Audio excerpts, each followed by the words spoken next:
I want to thank everybody who's been involved. Welcome, everybody. Really important news today about the progress forward for our regional transportation district. So important for our economy, for people being able to get to and from work in the places they love. I want to I want to start by thanking everybody who's been involved with this process. Senator Faith Winter and Representative Matt Gray, the chairs of the transportation committees on both bodies. Thank you for spearheading this task and being strong partners for really making sure that RTD can live up to its potential. Thank you to RTD Board Chair Angie Rivera-Malpiede, and thanks to our local and regional governments that really have an important part to play in this process. Now, real reform is hard. We get that. I joined probably most of the people on this call in voting for fast tracks in 2004. I was very excited that by 2017 I'd be able to take the light rail in from Boulder to Denver and back. I know that we were notified of delays, and I thought maybe we would be done by 2018 or 2019. But of course, currently that delay is something like 2 decades, and I've let RTD know many times that that's obviously unacceptable. We all understand a year or two delay. But we, voters in much of the area that thought that it would be completed by 2017 still haven't seen that done. We know real reform is hard. It's a journey to transform RTD into a dynamic 21st century transit agency. It really takes strong character, and I salute the RTD board for taking this step to be transparent, to listen, to be open for ideas from improvement. Part of what this does is it will fast track ideas for improvement for consideration. With a thoughtful group that Representative Gray, Senator Winter, and I are going to help put together in the days and weeks ahead. And it's my sincere hope that we'll continue to work in good faith, because this mass transit solution is simply too important to our area to write off or to sweep under the rug. This has to be successful for our economy, for people to be able to get to work, for planning in the metro region, for economic development in the metro region. This work of planning on regional transportation is absolutely critical for our success. And it's our responsibility as elected officials to help bring about that new reality. It's not enough for us to complain or say we don't like something. We have to roll up our sleeves and get to work to make it better. And I know that Representative Gray and Senator Winter and the RTD board are deeply committed to do that. And that's why we're here today, to announce a step in moving forward with the RTD Accountability Committee. Over the next year, this independent committee, when the appointments are made, it's independent. It'll be composed of both regional representatives and transportation experts and riders and experts. Will conduct a top to bottom review of RTD and recommend the steps that are needed systemically to have a regional transportation district that really reflects our needs of the Denver metro area.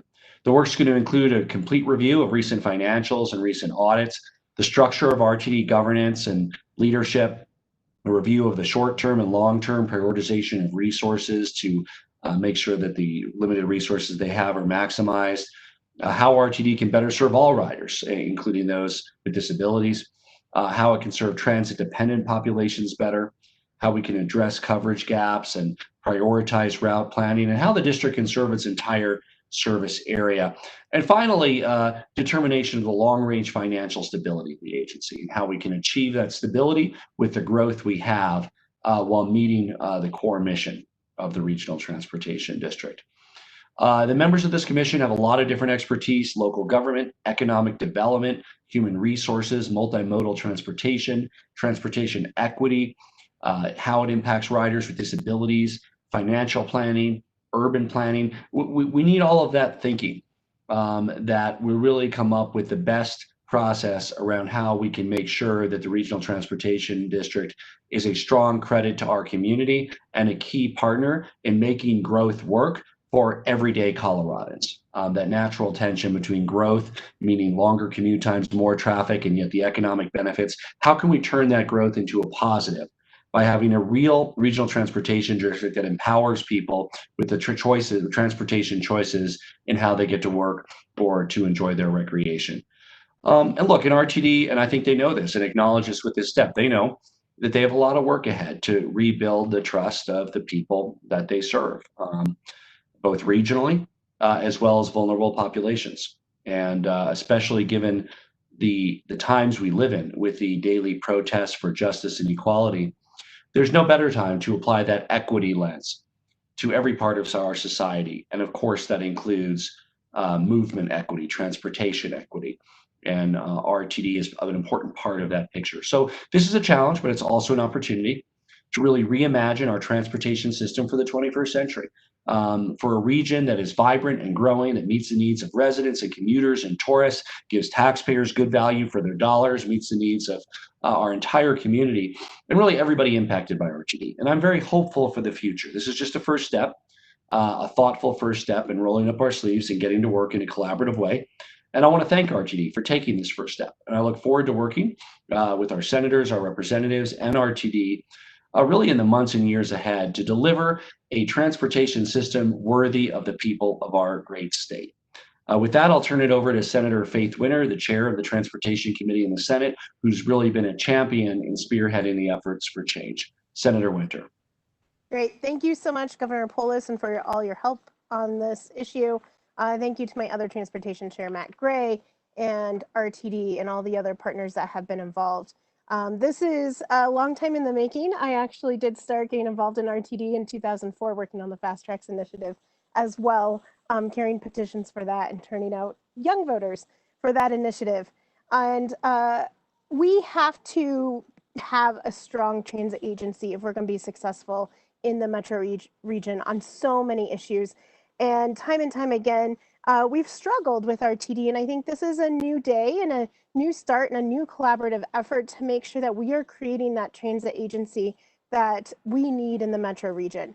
And first and foremost is making sure that the transit agency works for all of the riders, from low-income riders to disabled riders to riders throughout the district, that we're evaluating how to both cut services and add services and making sure we're doing that. This is also about working out for the RTD, looking out for the RTD employees. We know that there was issues and problems with recruiting drivers and keeping drivers, which is why we have human resources folks involved in this. This is also about us being able to meet our climate goals throughout the state and our regional climate goals. And we know we cannot meet those climate goals without a strong transit agency. And so I'm very excited about this collaborative effort. I thank everyone for coming along and announcing this today. And also this effort has a lot of opportunity for public input, because we know that public input is going to be essential in actually finding the solutions that make RTD strong, the solutions that make sure they're serving their riders. And so I encourage the public to get involved, and I can't wait to see what this effort turns out. And with that, I'm going to turn it over to my other transportation chair in the House, Representative Matt Gray. Thank you, Senator Winter, and thank you, Governor Polis. We are excited about this. I mean, the truth is, never been able to fully catch up from the last recession that we had. You know, after the Fast Tracks election, there are a few things that I was about to say derailed, and there's no way to avoid puns when you're talking about transportation, but the overall Fast Tracks plan was the last recession that we had, but obviously haven't been able to catch up even during that period. And I think there's a couple important things as we look at our economic recovery now that it's important for us to focus on. One is the infusion of almost $250 million from the CARES Act into RTD. That's good news. We're going to need that assistance in order for RTD to stay strong. But with public investment, we want to have accountability. And so we want partners to be watching to make sure that that money gets invested in the best possible way. The other, though, is the flip side of the coin is we're bringing in a lot of from local government area to be part of this, because part of this is it's easy to criticize RTD, but also this is a clarion call out to the other local governments and other agencies and invested community members to say, I'm willing to step up and help. And what we're going to do is we're going to recruit a team of people who are willing to step up and help, who have ideas, but are also going to say, you know what, we're all in this together. We need to have a successful mass transit system. And we're bringing more people who are willing to say, not just, I have some issues with how RTD is operating, but I'm willing to roll up my sleeves and be a part of it. And so I'm very excited about that and excited to help out as best I can. And I think at that point, I will turn it over to Angie, the RTD chair.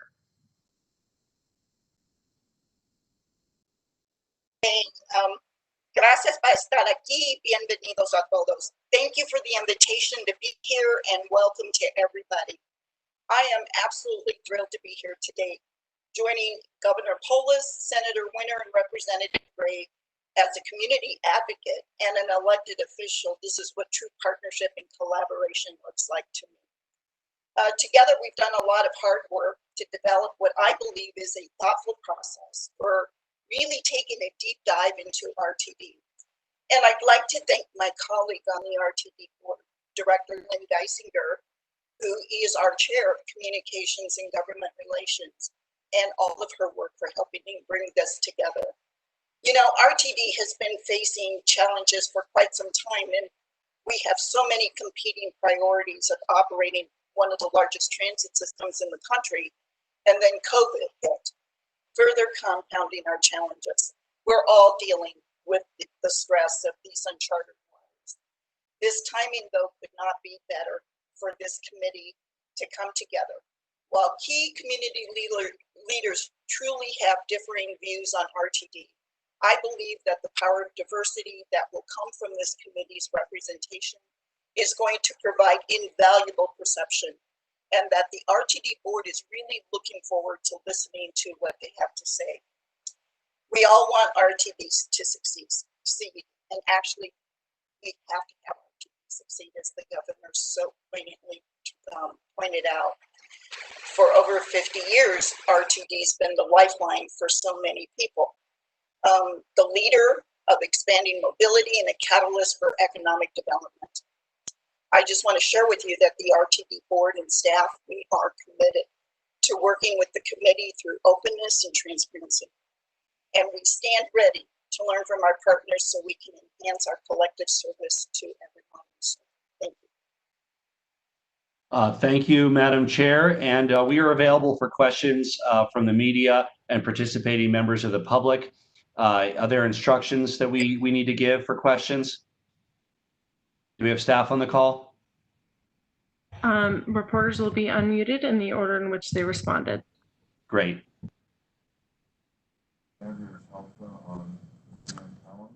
Governor and esteemed guests, this is Nathaniel Miner from Colorado Public Radio. I think Chair Gray mentioned this a little bit in talking about money, but that does seem to be at the core of RTD's issues right now.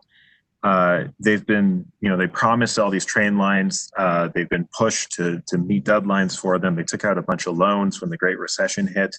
And now, they have hundreds of millions of dollars in debt service payments every year. Are you ready to take some of that external pressure off of RTD to expand, to build that train to Boulder so that it can instead focus on just maintaining operations and its current service levels?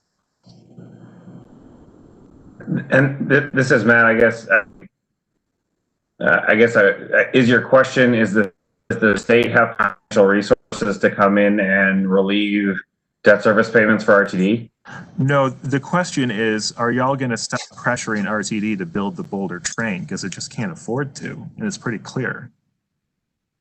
Yeah, I don't think that we're not asking RTD to do the impossible, right? Like RTD has a sales tax that was established by the 2004 question and then the ballot questions before that. The purpose of this is not to RTD to do the impossible, to go and raise a unicorn. It's not that. It's to say that with the resources that we have and the governance structure that we have, are we being as efficient and effective as we possibly can, both for the ridership and for those who are particularly reliant on it. But this is not just a committee where folks from up in my neighborhood and the governor's neighborhood just yell at RTD because the train isn't there. It isn't there. We're upset that it isn't there. I was looking forward to it also. But this is much more about effective governance with the resources that exist, not just asking RTD to accomplish the impossible. And it's about what the path forward is for rebuilding trust, because there's a lot of angry taxpayers who've been paying for service since 2004, and the service is not on the horizon. So you know what? It's not about Monday night quarterbacking, whether projections were off for 2004 or whether the world changed. It's about what is the path forward for how we can better serve people and reestablish trust with taxpayers who rightfully so feel that they didn't get what they were promised. So this question is for Chair Malpiede. I have a question kind of about the intersection between the recent budget forecasts and this commission's work. I mean, first off, if you could talk a little bit about what concerns you have going into the new budget year with the $252 million projected deficit, and then what, if any, role you think this commission may have in helping to untangle that? Oh, well, thank you for the question. Let me start by saying that we are looking at the budget very carefully, and it really is daunting to note that the most recent forecast by the Leeds School of Business shows that our sales tax revenues are going to be somewhere around $1.3 billion less from 2021 to 2026. So this is a long-term issue that we need to look at, not just as the RTD Board of Directors, but for the entire region, to ensure that we have this mass transit program that serves the whole community. So that's the first thing. It is very, very unsettling to know that this is such a daunting task. But you know, as a native Coloradoan and in a collaboration like this, I feel very hopeful that we can come together and come up with some resolutions and some plans of action. And I think the one thing that I really truly believe in is that if everybody comes together and works together, we can come up with some pretty amazing plans of actions to move forward. It's not going to be easy, but I will say to you that I think that this committee will be invaluable, not just to the RTD Board of Directors, but to the region, and taking a deep dive look into RTD, because I think that there are some misconceptions about RTD. We know we have a credibility problem. We know we have a trust problem.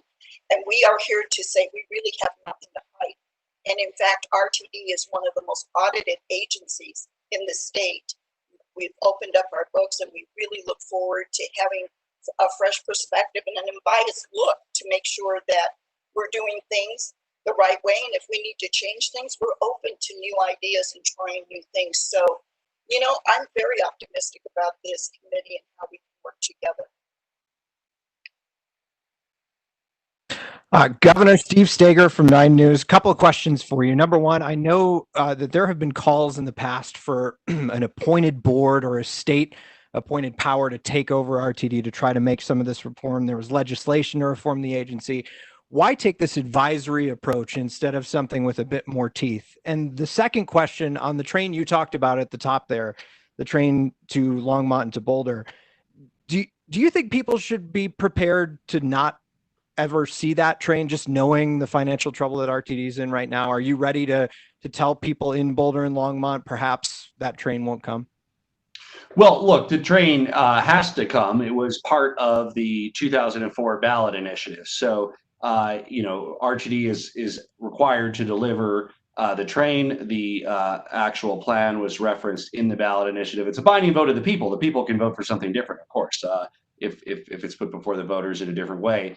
I think the disappointment is that it's behind schedule, and hopefully some of this process can figure out how that schedule for all of RTD's promises can be realistically updated, can make sure that we get the help for the riders that need it the most, and that we can benefit the most from a regional transportation system, because there is a lot of frustration for taxpayers who have been paying for something that isn't just 1 or 2 years late, but could even be decades late. So, but that's not the only piece. It's really about a system that we all value, that we have to fix, that we have to get right. We're all interconnected. A rider, you know, in South Denver, you know, might very well commute to Thornton or to Broomfield or to Westminster or to Longmont, or vice versa, or, you know, visiting relatives in different parts of the metropolitan area. So it all works together. It's not about any one project. Of course, I bring a focus, as many do, of making sure that we can find a way that RTD can honor the commitments that were made to voters, or if they need to amend those, go back to some kind of vote. When it comes to governance, it's important to get governance right. And this commission will take a serious look at national governance models of what works and what doesn't work. And RTD has been really good about being willing to include that in the scope of this committee. So it's not about a particular outcome, whether there's appointed, elected, a combination, regional governance, local government officials. What we want to find a governance system that works. And I know that RTD board is also committed to finding a governance system that works to deliver on our transportation needs for the Denver metro area. Thank you, Governor and everyone. This is Ed Seelover of the Denver Business Journal. Two-part question. First, I want to understand what the state's role with RTD is right now. Exactly what power does the state have over RTD? And I understand this isn't changing, but this is just looking at that. And secondly, I know there's been a lot of effort to look not just at RTD, but at other ways of moving people around, whether it be Lyft or Uber or other things like that. How are you going to take into account in this accountability committee the things that are needed to interact between RTD and some of these other ways of moving people around? So I want to go to our legislators on this, but note that RTD is created under statute, and that statute can be amended. In fact, there have been proposals to amend different parts of the governance or other aspects of it. And part of what comes out of this could very well be statutory recommendations to the legislature. Some of it might be things RTD do. Some of it might be things that other regional governments are involved with. So all of that is within the scope of work of this commission, and I'd like to turn it over to our legislators. Yeah. Thank you, Governor. That is right. You know, our response, we have a responsibility for RTD because we created RTD. I mean, obviously not us personally, but the general did. Question. Unfortunately, you know, the work with respect to looking at our transportation system as a whole and modernizing it, where it comes to funding and also structure, is something that Senator Winter and I were working very hard on. That got just completely blown away by the pandemic as well. But that is work that we still want to do. We still have this commission is not charged with solving all the state's transportation system, transportation questions. We have a lot of those. We've got that work. You know, that work is happening in other working groups. There's other working groups looking at that as well, and we're going to keep doing that. But this group is focused like a laser on how to create the best RTD that we can have. Obviously, interfacing with folks who are working on the broader questions, I think, will be important. So that work is going on. I mean, it's been a little bleak because the hope for new funding has gone away. And so it's been hard to have the conversations about modernizing the overall transportation system. But that work is still going on, but that isn't the charge of this committee. The charge of this committee is not to, you know, boil the ocean with respect to transportation across the state. It is to help build the best RTD that we can build. And I'll just add to that. You know, last year we had Senate Bill 239, which was looking at different ways that people use transportation and the possibility of different types of fees, which we'll continue to look at in the future. But even without that on the table, RTD has had great partnerships with Uber, for example, that you can get your last mile, pay for your RTD ticket all within the app. And so what is the most efficient use of resources, right? And so working with the disability community on paratransit and do things like Lyft or Uber, fill in those gaps to have a strong paratransit system. And how are we most efficiently using tax dollars? How are we creating a complete system? And knowing with RTD, both, it's not just Uber and Lyft, but Denver is doing some really innovative things on transportation. And how can a local government help fill in those gaps in order to create a complete transportation system? And that's why we have folks on this committee that do have background in economic development. They do have background in urban planning because as Representative Gray said, we're not expecting RTD to build a unicorn or raise a unicorn, but what we are expecting them to do is to work very creatively to come up with solutions that moves people around.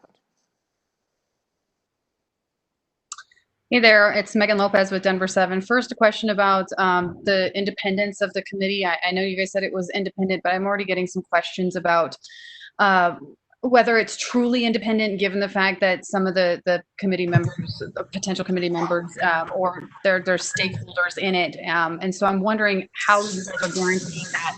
And also, if you can talk a little bit about transparency, that was something that the bill that was co-sponsored by Senator Tate, for instance, had mentioned that it wants more transparency to be able to see financial dealings. So how is this committee going to deal with transparency? Sure, I'll start with that. We worked really hard to make sure that this committee is 100% independent, which is why RTD members are not making the appointments. The governor and Representative Matt Gray and I are making the appointments. RTD is also not running the committee. We are working with other local agencies to run the committee, to convene the committee.